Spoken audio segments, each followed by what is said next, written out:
السلام علیکم readers, I hope you are fine. آپ کا میرے چینل میں خوش آمدید۔ موصف ناول کا نیکسٹ پارٹ سٹارٹ کرتی ہوں۔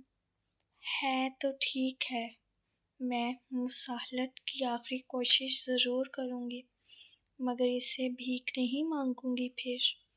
پھر کیا کرو گی؟ کدھر جاؤ گی؟ فرشتے، میں ہمایوں کی محتاج نہیں ہوں۔ اللہ کی دنیا بہت بڑی ہے، میں اپنے بیٹے کو لے کر کہیں بھی چلی جاؤں گی۔ تم اس کے بغیر رہ لو گی؟ کیا وہ میرے بغیر نہیں رہ رہا؟ وہ پھیکا سا مسکرائی۔ مگر کیا تم خوش رہو گی؟ اگر اللہ نے میرے مقدر میں خوشیاں لکھی ہیں تو وہ مجھے مل ہی جائیں گی، بھلے ہمایوں میرے ساتھ ہو یا نہ ہو۔ فرشتے تعجب سے اسے دیکھتی رہی۔ آئی ایم ویری سوری محمل، اگر تم کہو تو میں اس کا فیصلہ بدلنے کو نہیں۔ اس نے تیزی سے اس کی بات کاٹی۔ آپ اس معاملے میں نہیں بولیے گا، مگر ایک بار مصالحت کی ایک کوشش تو۔ پلیز فرشتے، مجھے بھکاری مت بنائیں۔ اس نے کچھ ایسی بے بسی سے کہا کہ فرشتے لب کاٹتی رہ گئی۔ مگر وہ ایسا کیوں کر رہا ہے؟ کیا اس نے تمہیں وجہ بتائی ہے؟ کیا میں نہیں جانتی؟ او نہیں، اس نے تلخی سے سر جھٹکا۔ وہ ایک معذور عورت کے ساتھ کب تک رہے؟ کب تک میری خدمت کرے؟ وہ میری بیماری سے اکتا گیا ہے، میں جانتی ہوں۔ کیا یہی واحد وجہ ہے؟ اس کے علاوہ اور کیا ہو سکتی ہے؟ واللہ علم۔ خیر، جو بھی کرنا سوچ سمجھ کر کرنا۔ اگر تم نے فیصلہ کر ہی لیا ہے تو اس پہ اپنے دل کو بھی راضی کر لینا۔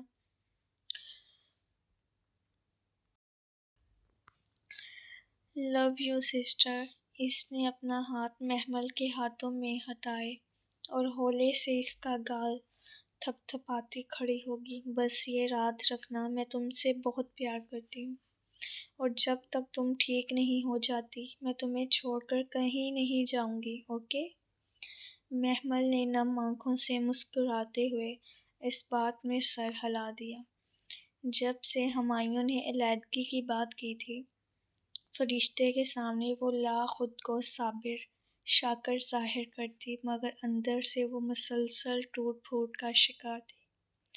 اس کی یادداشت میں ہمایوں کے ساتھ بیتا ایک ہی سال تھا، باقی کے ماہ سال ذہن کے پردے پہ اترے بغیر ہی سرک گئے تھے، اور وہ ایک سال جو اس نے اس گھر میں محبتوں اور چاہتوں کے بیچ گزارا تھا، جب وہ دونوں گھنٹوں باتیں کرتے تھے، وہ کینڈل لائٹ ڈنرز، وہ لانگ ڈرائیوز، وہ روز ہمایوں کے لیے تیار ہونا، وہ ٹیرس پہ جا کر رات کو باتیں کرنا، اور ایک ساتھ کی گئی شاپنگز، ہر شے اس کی یادداشت سے فلم کی طرح گزرتی تھی، اور ہر یاد اس کے دل پہ مزید آنسو گرا جاتی تھی۔ اور اگر تیمور بھی اس کے ساتھ نہ رہا تب وہ کیا کرے گی؟ کدھر جائے گی؟ اگر ہمایوں نے اسے گھر سے نکال دیا تو وہ کہاں رہے گی؟ کیا اپنے چچاؤں کے پاس؟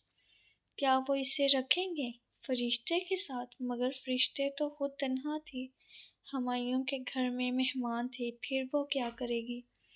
یوں لگتا تھا چلچلاتی دھوپ میں اسے لا کھڑا کر دیا گیا ہے، نہ چھت نہ سائبان، مستقبل کا خوف کسی بھیانک آسیب کی طرح اس کے دل کے ساتھ چمٹ گیا تھا۔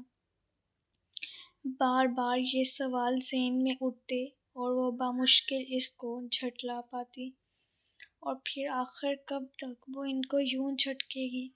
کبھی نہ کبھی تو اسے ان کا جواب چاہیے ہوگا، اور جس کتاب سے جواب مل جایا کرتے تھے، اس کے صفحے بار بار ایک ہی آیت سے کھل جاتے تھے، کبھی ایک جگہ سے کھل جاتے تو کبھی دوسری جگہ سے، اور یہی صفحہ سامنے آ جاتا اور داخل ہو جاؤ دروازے سے، سجدہ کرتے رہو اور کہو حتیٰ، مگر ہیکل سلیمانی کا دروازہ کہاں تھا؟ وہ تو بن سواری کے شہر سے باہر نکال دی جا رہی تھی۔ اندر کیسے جاتی؟ وہ سہ پہر بہت زرد سی اتری تھی۔ بلقیس نے اسے بیڈ سے ویل چیئر پہ بٹھایا اور باہر لے آئی۔ تیمور لاؤنج میں صوفے پہ کتابیں پھیلائے بیٹھا تھا۔ اسے آتا دیکھ کر ایک خاموش نگاہ اس پہ ڈالی اور پھر نگاہیں کتاب پہ جما لیں۔ وہ پیاسی نگاہوں سے اسے تکتی رہی یہاں تک کہ بلقیس ویل چیئر لاؤنج کے داخلی دروازے تک لے آئی۔ دروازے کی چوکھٹ پہ لگی بیل بوٹوں اور نقش و نگار کے درمیان اسے صوفے پہ بیٹھے تیمور کا چہرہ نظر آیا، جو بہت غور سے اسے باہر جاتے دیکھ رہا تھا۔ بلقیس ویل چیئر لان میں لے آئی۔ تازہ ہوا کا جھونکا چہرے سے ٹکرایا تو بال پیچھے کو اڑنے لگے۔ اس نے آنکھیں موند کے لمحے بھر کو موسم کی تازگی اپنے اندر اتارنا چاہی۔ تب بھی دیوار کے اس پار سے مدھم مدھم سی بنبناہٹ سماعت میں اتری، اور قسم ہے رات کی جب وہ چھا جاتی ہے۔ اس نے چونک کر آنکھیں کھولیں۔ اسے گھر آئے ہوئے مہینہ ہونے کو آیا تھا، مگر وہ کبھی مسجد نہیں گئی تھی، نہ جانے کیوں۔ بلقیس، مجھے مسجد لے چلو۔ ایک دم سے اس کا دل مچل گیا تھا۔ بلقیس نے فرمانبرداری سے سر ہلا کر ویل چیئر کا رخ موڑ دیا۔ فرشتے کدھر ہے؟ اس نے سوچا کہ اسے بھی ساتھ لے لے۔ وہ کھانا کھا کر سو گئی تھیں۔ چلو ٹھیک ہے۔ وہ جانتی تھی فرشتے تھکی ہوئی ہوگی۔ صبح بھی وہ فزیو تھراپسٹ کے ساتھ محمل کی ایکسرسائز اور پھر مساج کرنے میں لگی رہی تھی، اور پھر سبزی لانا اور گھر کی نگرانی، اور وہ شام کو مسجد جائے گی ہی۔ پھر ابھی سے کیوں تھکائے سو اس نے فرشتے کو بلانے کا ارادہ ترک کر دیا۔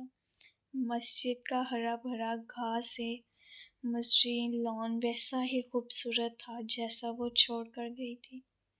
سفید ستونوں پہ کھڑی عالیشان اونچی عمارت، چمکتے سنگ مرمر کے برآمدے، کونوں میں رکھے سبز لہلاتے گملے، شور مچاتی دنیا سے دور، ہنگامے سے پاک، ٹھہرا ہو کونا کونا، سکون میں ڈوبا ہوا ماحول۔ مسجد کے اندر کوئی اور ہی دنیا تھی، ٹھنڈی، تازگی بھری، باوقار سی دنیا۔ اس کے درد و دیوار سے سکون ٹپکتا تھا۔ وہ جیسے بچوں کی طرح کھل اٹھی تھی۔ آنکھوں میں چمک آ گئی اور بے اختیار گردن ادھر ادھر گھماتی وہ ہر شے دیکھ لینا چاہتی تھی۔ بلقیس آہستہ آہستہ ویل چیئر آگے بڑھا رہی تھی۔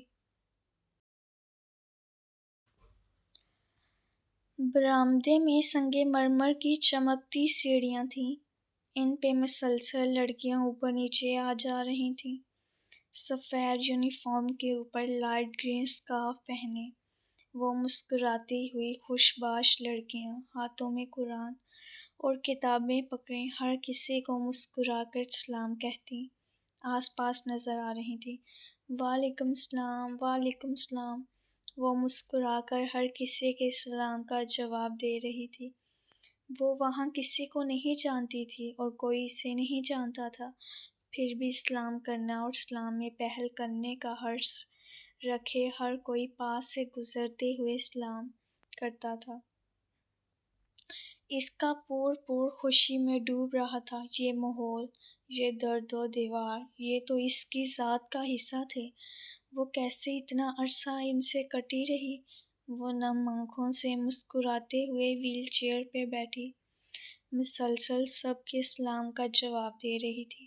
نہ کسی نے رک کر ترس کھا کے پوچھا کہ اسے کیا ہوا ہے، نہ کسی نے ترحم بھری نگاہ ڈالی، نہ کوئی تجسس، نہ کرید۔ وہ کونے میں ویل چیئر پہ بیٹھی ساری چہل پہل دیکھ رہی تھی۔ پھر کتنے ہی دیر وہ ایسے ہی بیٹھی رہی، یہاں تک کہ بلقیس نے مرکز تک جانے کی اجازت مانگی۔ رات صاحب کے کوئی سرکاری مہمان آنے ہیں اور فرشتے بی بی نے مجھے گوشت بنوانے کو کہا تھا۔ میں بھول ہی گئی، آپ بیٹھو میں لے آتی ہوں۔ نہیں، میں بھی تمہارے ساتھ جاؤں گی، آج دل کر رہا ہے دنیا کو پھر سے دیکھنے کا۔ ایک الویح سی چمک نے محمل کے چہرے کا احاطہ کر رکھا تھا۔ وہ اس ماحول میں آ کے جیسے بہت خوش تھی، اور اس خوشی کو اپنے اندر سمیٹ کر اب وہ دنیا کا مقابلہ کرنے کو تیار تھی۔ آج اسے بازار جانے سے ڈر نہیں لگ رہا تھا۔ بلقیس عادتاً چھوٹی موٹی ادھر ادھر کی باتیں کرتی اس کی ویل چیئر چلاتی مرکز تک لے آئی۔ مرکز وہاں سے بہت قریب پڑتا تھا۔ وہ گوشت بنوانے دکان میں چلی گئی، جبکہ محمل باہر بیٹھی رہی۔ گاڑیاں بہت تیزی سے گزر رہی تھیں، لوگ بہت اونچا بول رہے تھے، موٹر سائیکل بہت شور مچا رہی تھیں، روشنیاں بہت تیز تھیں۔ ذرا سی دیر میں ہی سارا سکون ہوا ہو گیا۔ اس کا دل گھبرانے لگا۔ جلدی کرو بلقیس، وہ لفافے تھامے دکان سے باہر آئی تو محمل سخت اکتا چکی تھی۔ بس بی بی آئی، سامنے والے پلازے میں ہوٹل ہے۔ تیمور بابا کے لیے پیزا لے لوں، ورنہ بابا کھانا نہیں کھائے گا۔ بس بی بی 5 منٹ، وہ تیزی سے ویل چیئر دھکیلتی کہہ رہی تھی۔ محمل نے بیزاری اور بے چینی سے سڑک کو دیکھا۔ وہ فراٹے بھرتی گاڑیاں اسے بہت بری لگ رہی تھیں، ایسے ہی کسی گاڑی نے اسے ٹکر ماری تھی۔ بلقیس ایک فاسٹ فوڈ کے سامنے اسے کھڑا کر کے اندر چلی گئی، اور وہ اس ریسٹورنٹ کی گلاس والز کو تکتی اس گاڑی کو یاد کرنے لگی جس نے اسے ٹکر ماری تھی۔ نہ جانے وہ کون تھا یا تھی، پکڑا بھی گیا یا نہیں۔ کیا ہمایوں نے اس پہ مقدمہ کیا ہوگا، اسے جیل بھیجا ہوگا؟ مگر یوں مقدمہ کرنے سے اس کا نقصان پورا تو نہیں ہو سکتا تھا۔ خیر جانے دو، میں نے معاف کیا سب کو۔ اس نے سر جھٹکا اور پھر بے چین اور منتظر نگاہوں سے ریسٹورنٹ کی گلاس وال کو دیکھنے لگی۔ بلقیس جانے کہاں گم ہو گئی تھی۔ وہ یوں ہی بیزار سی نگاہیں ادھر ادھر گھماتی رہی اور دفتن بری طرح ٹھٹ گئی۔ ریسٹورنٹ کی گلاس وال کے اس طرف کا منظر بالکل واضح تھا۔ کونے وال میز پہ بیٹھا مسکراتے ہوئے وائلٹ کھولتا ہمایوں ہی تھا۔ وہ یکٹک اس کی مسکراہٹ کو دیکھے گی۔ کیا اسے مسکرانا یاد تھا؟ کیا اسے مسکرانا آتا تھا؟ اور تب اس کی نظر ہمایوں کے مقابل بیٹھی لڑکی پہ پھسلی۔ شولڈر کٹ بال، سلیو لیس شرٹ، دوپٹہ ندار، کمان کی طرح پتلی آئی بروز۔ وہ مسکراتے ہوئے کچھ کہہ رہی تھی اور ہمایوں سر جھٹک کر مسلسل مسکرائے جا رہا تھا۔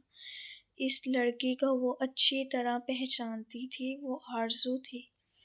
وہ واقعی آرزو ہی تھی، آرزو اس کی کزن۔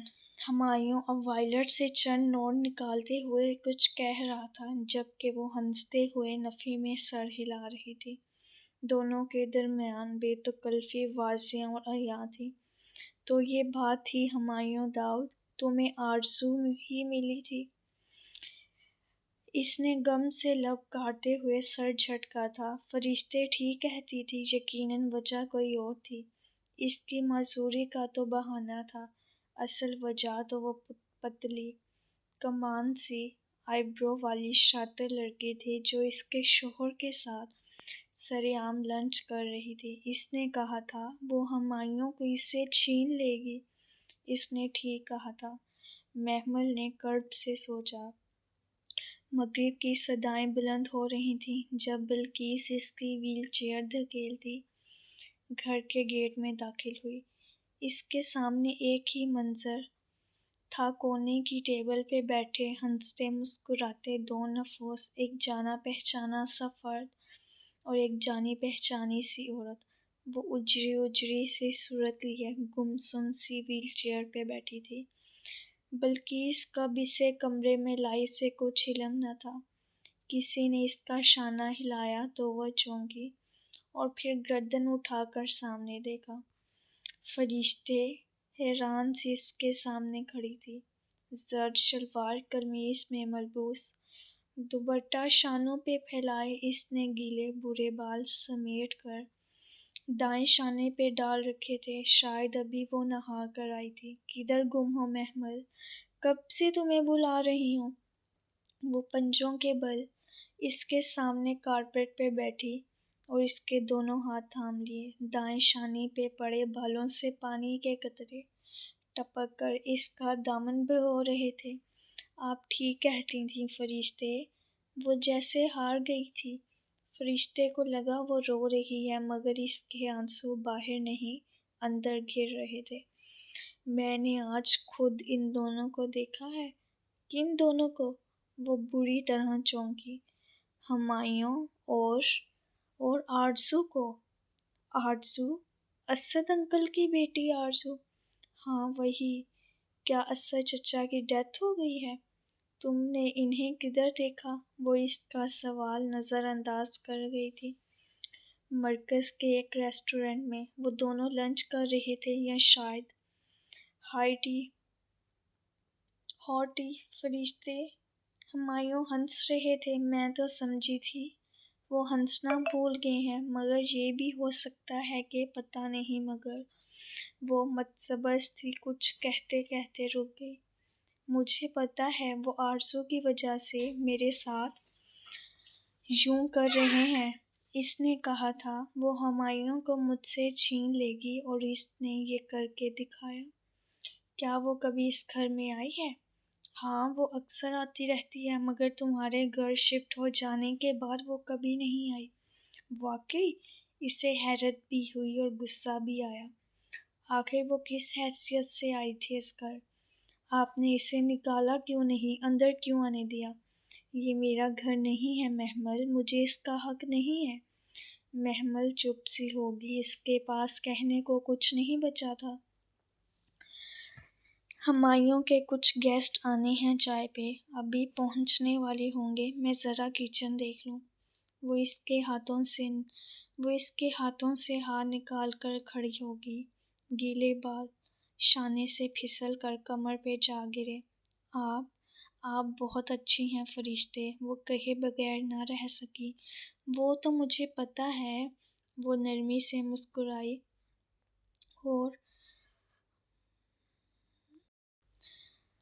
اور زرد دوپٹے کا پلو سر پہ ڈالا، پھر اچھی طرح چہرے کے گرد حصار بنا کر دایاں پلو کندھے پہ ڈال لیا، یوں کہ بال اور کان چھپ گئے۔ تم آرام کرو۔ وہ باہر نکل گئی اور محمل وہیں اداس ویران سی بیٹھی رہ گئی۔ باہر سے چہل پہل کی مدھم سی آوازیں آ رہی تھیں۔ کافی دیر بعد اس نے کھڑکی سے ہمایوں کی گاڑی کو آتے دیکھا تھا۔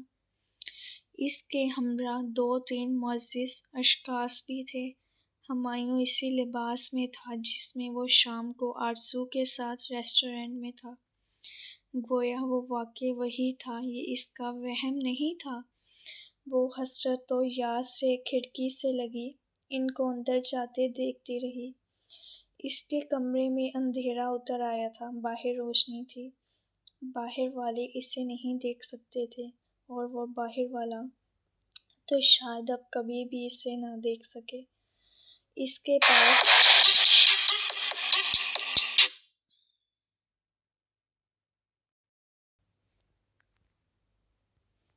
کے پاس اب بہتر انتخاب تھا، جوان، اسٹائلش، زندگی سے بھرپور عورت۔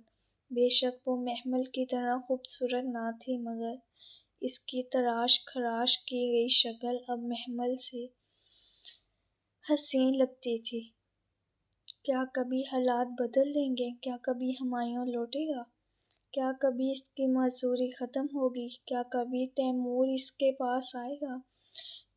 کیا یہ گھر اس کا رہ سکے گا؟ کیا وہ در بدر کر دی جائے گی؟ کیا وہ بے سہارا چھوڑ دی جائے گی؟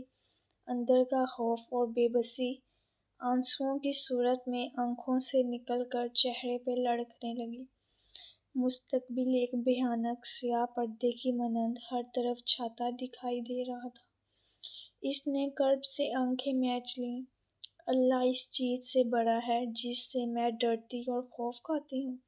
رسول صلی اللہ علیہ وآلہ وسلم کی دعا کا وہ ایک کلمہ وہ زیر لب بار بار دہرا رہی تھی، یہاں تک کہ اندر کا کرب قدرے کم ہوا اور ذرا سکون آیا تو اس نے دعا کے لیے ہاتھ اٹھائے۔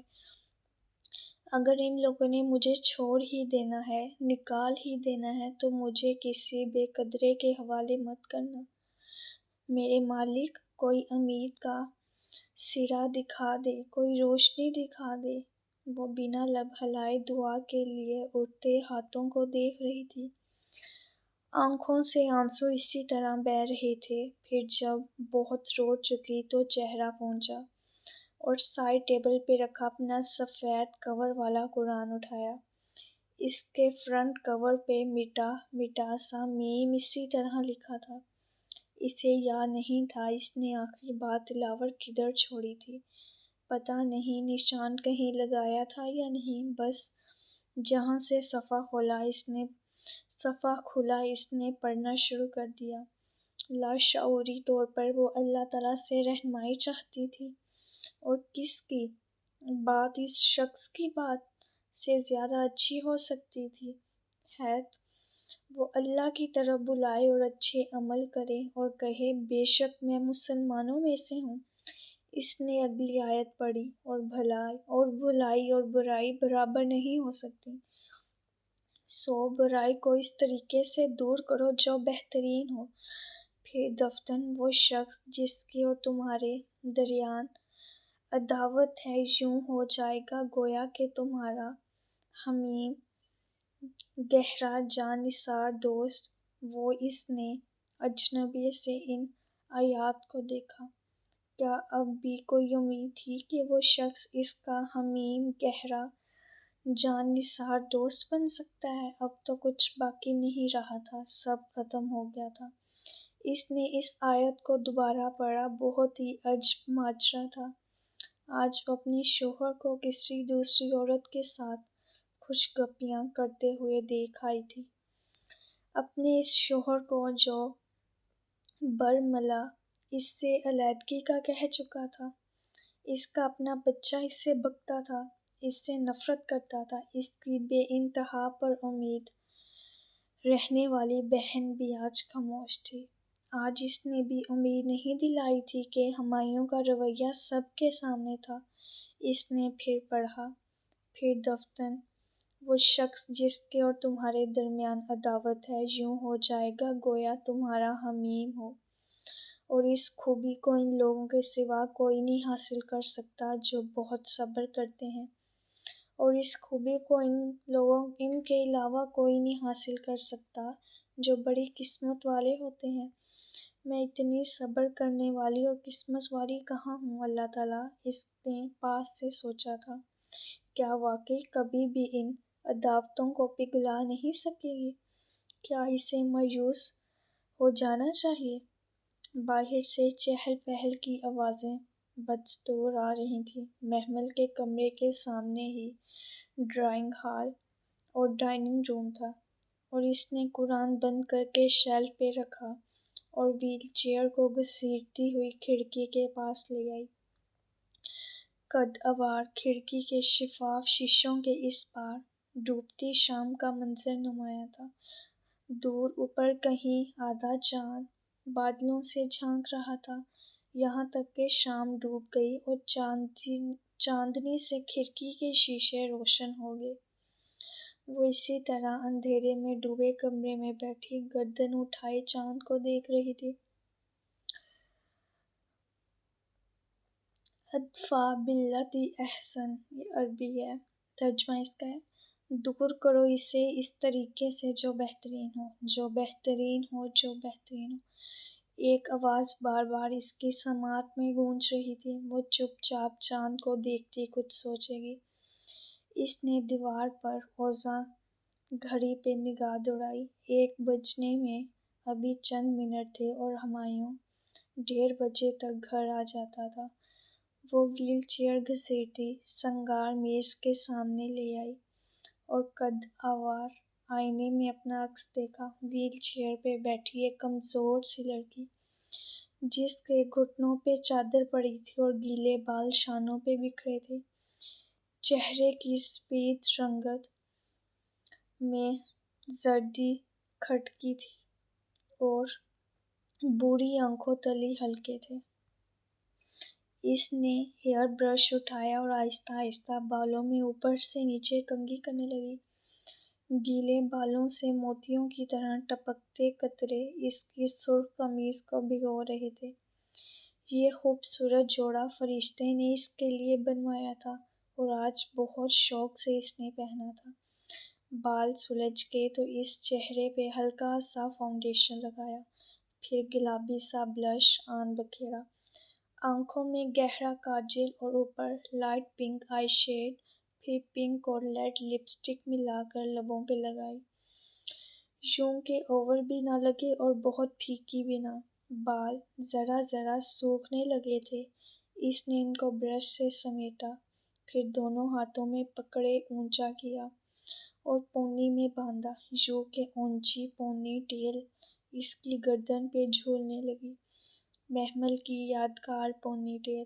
وہ اسے دیکھ کر اداسی سے مسکرا دی، پھر ڈریسنگ ٹیبل پہ رکھا، جویلری باکس کھولا اور لٹکتے سرخ یاقوت کا سونے کا سیٹ نکالا، کانوں میں اوزے پہنے اور گردن میں نازک سا نیکلس۔ اب اپنا عکس دیکھا تو خوشگوار سی حیرت ہوئی۔ وہ واقعی بہت اچھی لگ رہی تھی، تر و تازہ اور خوبصورت۔ جویلری باکس کے ساتھ ہی اس کی کانچ کی سرخ چوڑیاں پڑی ہوئی تھیں۔ وہ ایک ایک چوڑی اٹھا کر کلائی میں ڈالتی گئی، یہاں تک کہ دونوں کلائیاں بھر گئیں، اور جب اس نے سرخ بڑے سے یاقوت کی انگوٹھی اٹھائی تو اسے پہنتے ہوئے چوڑیاں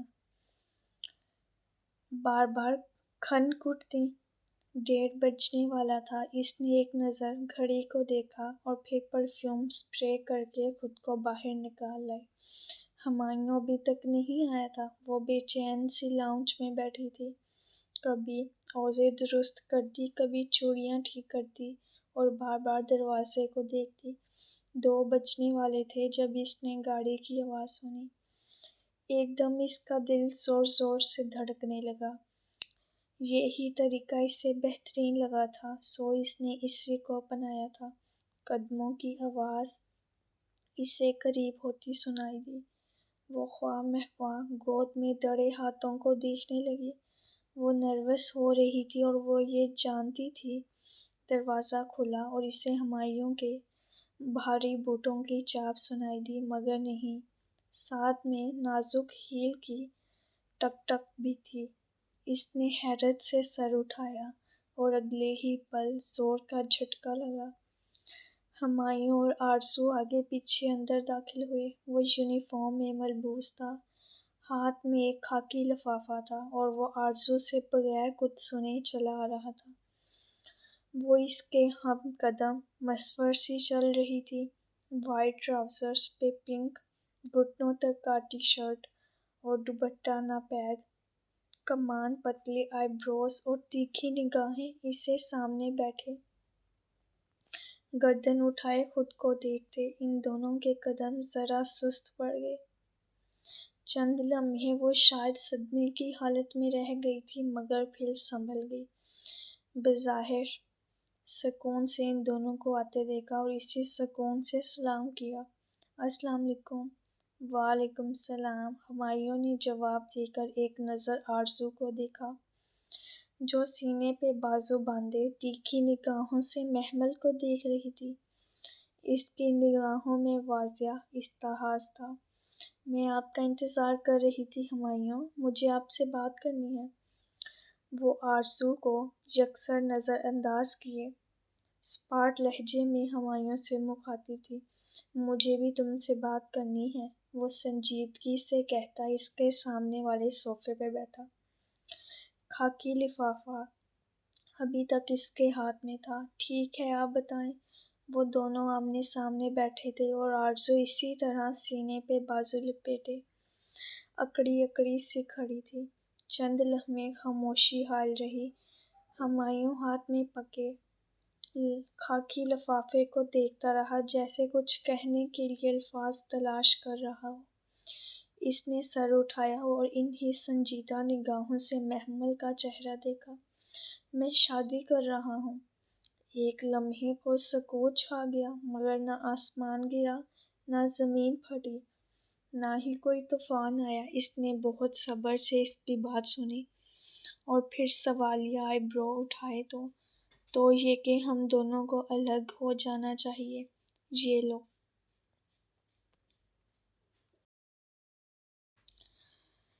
اس نے خاکی لفافہ محمل کی طرف بڑھایا، جسے اس نے دایاں ہاتھ بڑھا کر تھاما۔ دونوں لمحے بھر کو رکے۔ دونوں اس وقت خاکی لفافہ تھام رکھا تھا، مگر وہ بس ایک لمحے کا فسون تھا۔ پھر ہمایوں نے ہاتھ کھینچ لیا اور محمل نے صفاقی سے لفافہ چاک کیا۔ کیا ہے اس میں ہمایوں صاحب؟ کیا میرا طلاق نامہ ہے؟ اندر سے یہ طے شدہ کاغذ نکالتے ہوئے وہ بہت آرام سے بولی تھی۔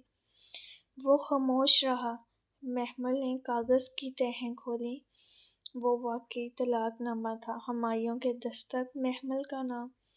نہ اس کے ہاتھ سے کاغذ پھسلا، نہ وہ چکرا کر گری۔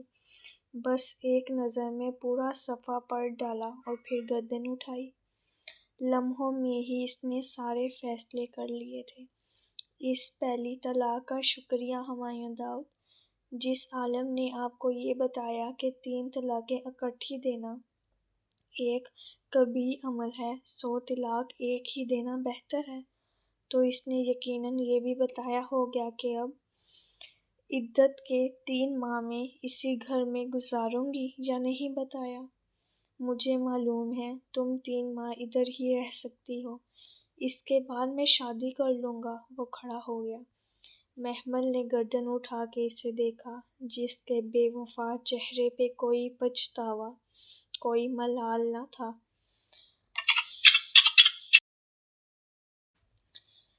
پوچھ سکتی ہوں آپ دوسری شادی کس سے کر رہے ہو؟ ہمایوں نے ایک نظر سامنے کھڑی آرزو کو دیکھا اور پھر شانے جھٹکے۔ یہ بتانا ضروری نہیں ہے، میں ذرا چینج کر کے آتا ہوں، آخری فقرہ، آرزو سے کہہ کر وہ تیزی سے سیڑھیاں چڑھتا گیا۔ وہ چند لمحے اسے اوپر جاتے دیکھتی رہی۔ زندگی میں پہلی بار اسے ہمایوں داؤد سے نفرت محسوس ہوئی تھی، شدید نفرت۔ آپ تو اپاہج ہو کر بھی خوب بنی سنوری رہتی ہو۔ آرزو کی طنزیہ آواز پہ اس نے چہرہ اس کی جانب موڑا۔ اگر شکل اچھی ہو تو معذوری میں بھی اچھی ہی لگتی ہے آرزو بی بی، ورنہ لوگ تو گھٹنوں کی تراش خراش کے بعد بھی خوبصورت نہیں لگتے۔ گھنٹوں کی تراش خراش کے بعد بھی خوبصورت نہیں لگتے۔ چھی چھی، رسی جل گئی، بل نہیں گے۔ وہ اس کے سامنے والے صوفے پہ بیٹھ گئی، دائیں ٹانگ بائیں ٹانگ پہ چڑھائی اور بڑے استحقاق سے سائیڈ ٹیبل پہ رکھا ہمایوں کا موبائل اٹھایا، جو اس نے بیٹھتے ہوئے ادھر رکھا تھا۔ وہ خاموش رہی۔ میں نے تم سے کہا تھا نا محمل، مجھے اس سے پیار ہو گیا ہے۔ لو،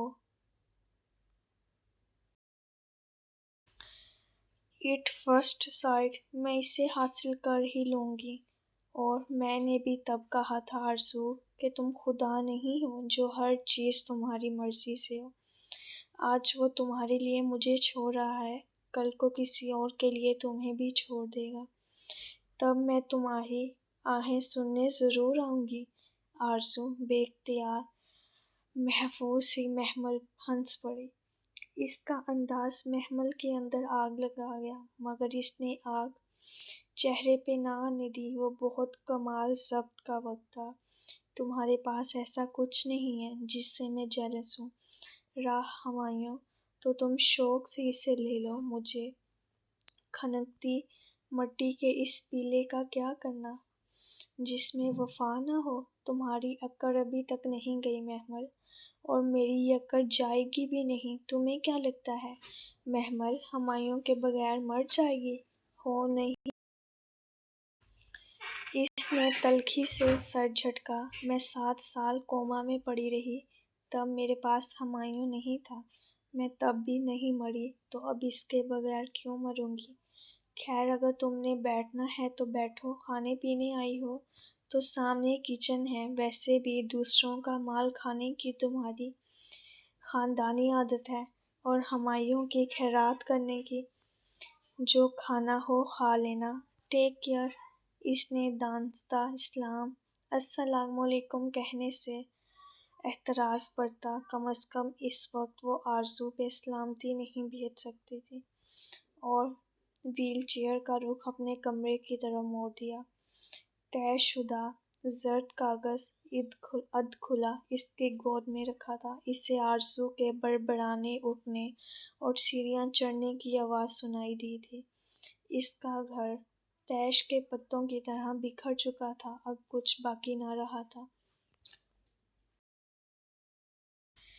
کمرے میں آ کر اس نے دروازہ بند کر دیا، لاک نہیں لگایا۔ اب کس کو ادھر آنا تھا بھلا؟ سب کچھ بکھر گیا تھا۔ وہ ویل چیئر کے پہیوں کو دونوں ہاتھوں سے گھسیٹتی سنگار میز کے سامنے لائی۔ کمرے کی بتی بجھی تھی۔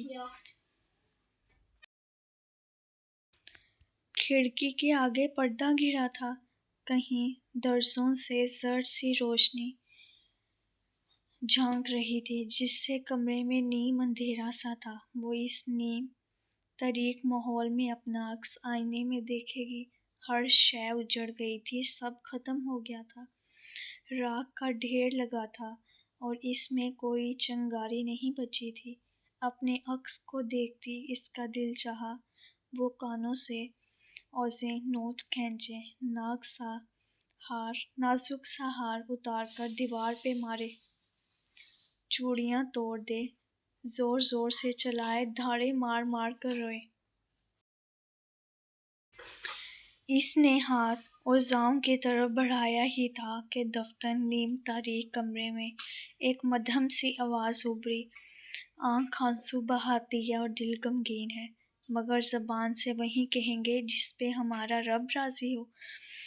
اوزے کو پکڑے اس کا ہاتھ بے دم سا گر گیا۔ رسول اللہ صلی اللہ علیہ وسلم نے کہا تھا صبر صدمے کی پہلی چوٹ پہ ہوتا ہے، اور انہوں نے یہ بھی کہا تھا کہ جو شخص گریباں چاک اور رخساروں پہ تمانچے مارے اور جہالت کی طرح بین نوحہ کرے وہ ہم میں سے نہیں ہے۔ اس نے سر ویل چیئر کی پشت پہ ٹکا دیا اور آنکھیں موند لیں۔ قطرہ قطرہ آنسو بند آنکھوں سے ٹپکنے لگے۔ وہ بے آواز روتی رہی، بلکتی رہی۔ اندھیرے کمرے میں بیٹھی ایک معذور کمزور لڑکی جو بے آواز روتے ہوئے بس ایک ہی لفظ دہرائے جا رہی تھی، یا رب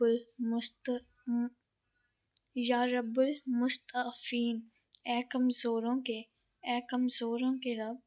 دوپہر دم توڑ گئی، شام ڈوب گئی اور ہر سو رات جانے لگی۔ جانے رات کا کون سا پہر تھا جب کسی نے دروازے پہ دستک دی اور پھر چڑچڑاہٹ کی آواز کے ساتھ وہ کھلتا چلا گیا۔ اس نے گردن موڑ کر نہیں دیکھا، اسے اب کوئی خوش فہمی نہ تھی کہ ہمایوں کبھی اس کے پاس آئے گا۔ قدموں کی چاپ سنائی دی اور ایک ہولیو لاسا اس کے سامنے آ کھڑا ہوا۔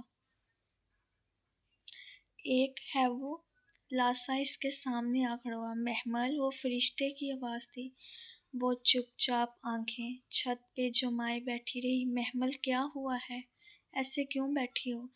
چند لمحے کی خاموشی کے بعد اس کی متفکر سی آواز ابھری، محمل تم ٹھیک ہو؟ اس نے دھیرے سے چہرہ اٹھایا اور متروم آنکھوں سے اندھیرے میں کھڑی فرشتے کو دیکھا۔ اس نے سیاہ جوڑا پہن رکھا تھا، سیاہ دوپٹے کے ہالے میں مکید اس کا چہرہ دمک رہا تھا۔ محمل، ہمایوں نے مجھے طلاق دے دی ہے، وہ دھیرے سے بولی تو آواز میں آنسوؤں کی نمی تھی۔ کتنے ہی پل ماحول پہ سکتہ چھایا رہا۔ کب؟ آج دوپہر میں عدت اس کے گھر میں پوری کروں گی، پھر اس کے بعد میں چلی جاؤں گی۔ اور وہ شادی کر لے گا۔ اس نے رخ فرشتے سے موڑ لیا تھا تاکہ وہ اس کا چہرہ نہ دیکھ سکے۔ آئی ایم ویری سوری محمل، وہ ماسف کھڑی تھی۔ تم عدت کے بعد کہاں جاؤ گی؟ کیا تم خود کو اتنا اسٹرانگ فیل کرتی ہو کہ حالات کا مقابلہ کر لو گی؟ ہاں میں کر لوں گی، آپ جائیں، مجھے اکیلا چھوڑ دیں پلیز۔ فرشتے نے سمجھ کر سر ہلایا اور آہستہ آہستہ قدم اٹھاتی دروازے کی طرف بڑھ گئی۔ دروازے کے بند ہونے کی آواز پہ اس نے چہرہ موڑا۔ کمرہ پھر سے سنسان ہو چکا تھا۔ وہ جا چکی تھی۔ وہ رات بہت عجیب تھی۔ محمل نے اتنی ویران رات کبھی نہیں گزاری تھی، تب بھی نہیں جب وہ مسجد کی دیوار پھلانگ رہی تھی، تب بھی نہیں جب اسے اس کی جائیداد اور گھر سے محروم کر کے نکال دیا گیا تھا، تب بھی نہیں جب اس کی ماں مری تھی، اور تب بھی نہیں جب وہ 7 سال بعد کومے سے جاگی تھی۔ ایسی رات پہلے کبھی نہیں آئی تھی۔ وہ ویل چیئر کی پشت سے سر ٹکائے چھت کو دیکھ رہی تھی۔ پردوں سے چھن چھن کر اندر آتی چاندنی میں پردے یوں چمک رہے تھے جیسے چاندنی کے ورق ہوں۔ زندگی ایک دم گویا ختم سی ہو گئی تھی۔ ہر طرف اندھیرا تھا۔ اس کے پاس آگے چلنے کی کوئی امید نہ تھی۔ ہمایوں اس کا نہیں رہا تھا، تیمور اس کا نہیں رہا تھا، نہ کسی رشتہ دار کا آسرا تھا، اور رہی فرشتے تو وہ اس کے جانے کے بعد مسجد شفٹ ہو جاتی۔ وہ کب تک فرشتے کو اپنی وجہ سے پابند رکھتی۔ یہ تھا ہمارا آج کا ایپیسوڈ۔ امید ہے کہ آپ کو اچھا لگا ہوگا۔ اللہ حافظ۔